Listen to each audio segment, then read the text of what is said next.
రాహుల్ గాంధీపై కేటీఆర్ చేసిన వ్యాఖ్యలు దుమారం రేపుతున్నాయి. కేటీఆర్ నోటికొచ్చినట్లు మాట్లాడితే సహించేది లేదని మంత్రి జూపల్లి కృష్ణారావు హెచ్చరించారు. కేటీఆర్ వరంగల్లో అడుగు పెట్టనీయమన్నారు ఎమ్మెల్యే నాయిని రాజేందర్ రెడ్డి. రాహుల్ రేవంత్ ను విమర్శించే స్థాయి కేటీఆర్ కు లేదన్నారు కరీంనగర్ సుడా చైర్మన్ కోమటిరెడ్డి నరేందర్ రెడ్డి. రాహుల్ కు క్షమాపణ చెప్పాలని డిమాండ్ చేశారు. రైతులకే కాదు రైతు కూలీలకు ఇస్తా, నెలకు 1000 రూపాయలు ఇస్తా అన్నాడు. 25 నెలలు అయిపోయి వచ్చిన 25,000 మరి ఎవరిని ఊరి తీయాలి?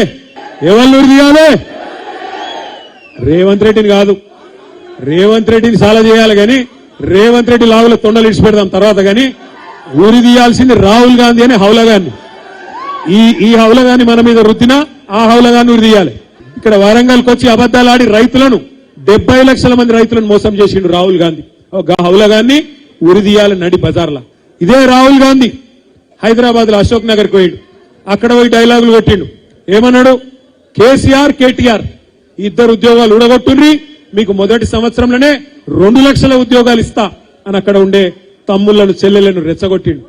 ఎవరిని ఎవరు ఉరి తీయాల్సిన అవసరం లేదు. నెంబర్ 1, రాహుల్ గాంధీ గారు రేవంత్ రెడ్డి వచ్చి హామీలు ఇచ్చి నిలబెట్టుకోలేదు, ఉరి తీయాలంటున్నాడు. సూత్రం నీ చెప్పిన సూత్రమే కరెక్ట్ అయితే అది అందరికి వర్తిస్తుందా? Number 1 point. ఏదో ఒకటి బురద జల్లే కార్యక్రమం చేయాలని కింద. నిజంగానే కేటీఆర్ చెప్పిన దాని ప్రకారం ఏదో వాళ్ళు చెప్పిండ్రు, 4 హామీలు ఇచ్చిండ్రు ఉరి తీయాలంటే, జూబ్లీస్ ఎలక్షన్లో కేటీ రామారావు ఏం మాట్లాడిండు? జూబ్లీస్ ఎన్నిక రెఫరెండం అంటే 2 సంవత్సరాల రేవంత్ రెడ్డి ప్రభుత్వం తీర్పు ఇవ్వబోతా ఉన్నారు ఆయన్ని అన్నాడు కదా. మళ్ళీ అయినా కూడా ప్రజలు రేవంత్ రెడ్డి ప్రభుత్వానికి కాంగ్రెస్ పార్టీ అభ్యర్థిని గెలిపించింది కదా. అంటే నీవన్నదే కదా, మేము అనలే కదా. ఎవరిని ఊరి తీయాల్సిన అవసరం లేదు. క్వశ్చను ఏదో ఒకటి మాట్లాడి చెప్పడం కాకుండా మీరు సింపుల్గా రాహుల్ గాంధీ గారిని పట్టుకొని ఆ కుటుంబాన్ని ఇంటికి మీరు తెలంగాణ ఇయ్యగానే ఇంటికి పోయి కాళ్ళు పట్టుకున్న మీరు ఇవాళ హౌలాని మాట్లాడుతుంటే మరి ఈ మూర్ఖులను ఏమనాలో అర్థం కావట్లే. అతి చిల్లరగా తీరుగా మీ కుటుంబం ఈ మాటలు మాట్లాడటం రాబోయే రోజులలో వరంగల్ గనికి వస్తే బిడ్డని అనుకుంటాను. చెప్పులతో కొట్టి పంపించకపోతాడు నా పేరు.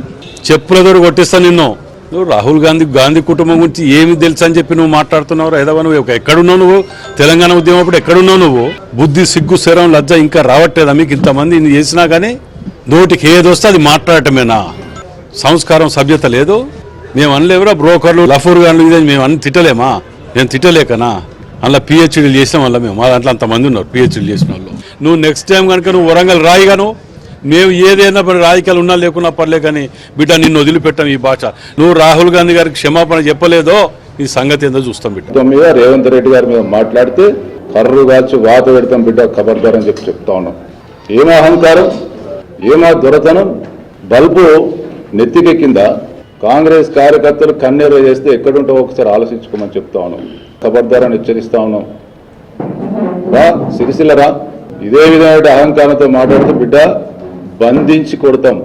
ఖబర్దార్ అని చెప్పి హెచ్చరిస్తా ఉన్నాం. ఇప్పటికైనా ఒళ్ళు నోరు దగ్గర పెట్టుకొని మాట్లాడాలి కేటీఆర్ అని చెప్పి హెచ్చరిస్తా ఉన్నాం. ఒకసారి చెప్తా ఉన్నా, ఉరి తీసేయాల్సింది నిన్ను, నువ్వు చేసిన దోపిడీకి, నువ్వు చేసినటువంటి అరాచకానికి.